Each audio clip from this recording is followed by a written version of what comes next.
কাকা থামেন থামেন, আপনাদের মুরগির পা সব তো পড়ে গেছে। তোর জন্য আজকে মুরগির পা গুলো সব পড়ে গেল। ঠিকভাবে গাড়ি চালাতে পারেন না। বুলবুল তুই কি বললি? আমি ঠিকভাবে গাড়ি চালাতে পারি না? আপনি পারেন না দেখি তো আজকে এই অবস্থা। কি বললি বুলবুল? তোর এত বড় স্পর্ধা?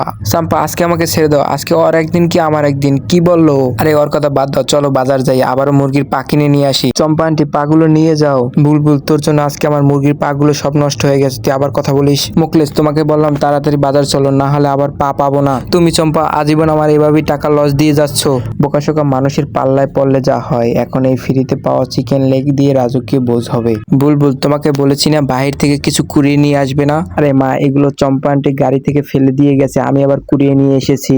আরে টুম্পা ওর সাথে রাগ করো না, ও বাচ্চা মানুষ। দাঁড়াও এগুলোকে তাড়াতাড়ি রান্না করে ফেলি। এগুলো যেহেতু রাস্তায় পড়েছিল তার জন্য ভালোভাবে পরিষ্কার করে নিতে হবে। আদা রসুন পেস্ট ধনিয়া দিয়ে ভালো মতন মিক্স করে নিতে হবে। বন্ধুরা তোমরা যদি শয়তানকে ঘৃণা করো, মাকে ভালোবাসো, তাহলে ভিডিওটিতে একটি লাইক এবং চ্যানেলটিকে সাবস্ক্রাইব করে দাও। খাবো কি? রান্নার ঘৃণানেই তো মাথা নষ্ট। আরে বুলবুল এত কথা না বলে খাওয়া শুরু করো। এখন থেকে আমি রান্না বান্না থেকে অবসর নিয়ে তোমাকে দায়িত্ব দিয়ে দেবো।